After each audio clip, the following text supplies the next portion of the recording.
এই লোকটা একটা চালিয়াত টাইপের লোক, বুঝছেন? চালিয়াত বুঝেন, মানে বেশি কথা বলে এবং কথার মানে আমি তাকে বলি সে হলো কথার ফেরিওয়ালা, আর কিচ্ছু না। এবং তার ফেরিতে যে একবার কান দিবে সে ধরা খাবে, সে কথা ছাড়া কিছু যায় না। সে সোশ্যাল বিজনেস করবে।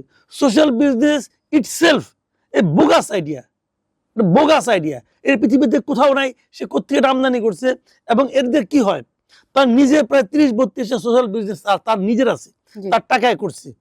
সেই টাকাতে প্রত্যেকটা ফেল করছে, প্রত্যেকটা ফেল। একটা ওনার সোশ্যাল বিজনেসের কোনো প্রজেক্টের কোনো সাকসেস স্টোরি নাই। সে বলতে পারবে এটা বোগাস একটা আইডিয়া কোত্থেকে সে নিয়ে আসছে। বলে কি যে তুমি এখানে ইনভেস্ট করবা, তুমি এখান থেকে কোনো লাভ নেবে না।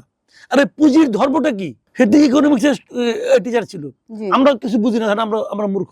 আমি ওনাকে প্রশ্ন করতেছি যে পুঁজির ধর্মটা কি? পুঁজির ধর্ম হলো মুনাফা।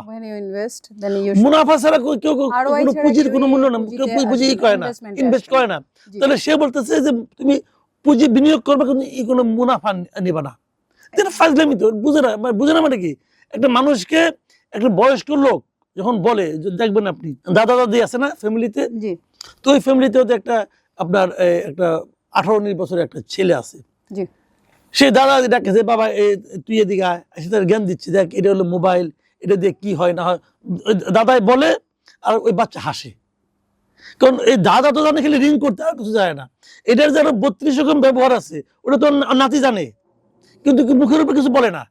বলে বয়স্ক লোকটা দুঃখ পাবে, তার সোশ্যাল বিজনেস যখন সে আলাপ করে না, পাবলিক মুখের উপর তারা বলে না, দুর্বি এটা কি কোন বোগাস।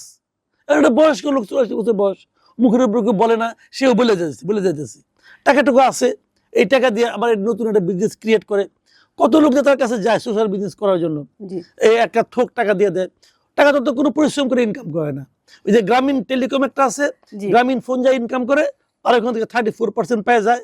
একটা বানায় নিছে সোনার ডিম পাড়া হাঁস, ওইখান থেকে সে টাকা পায় আর এরকমভাবে অপচয় করে। তার তো আবার ট্যাক্সও দেয় না সে।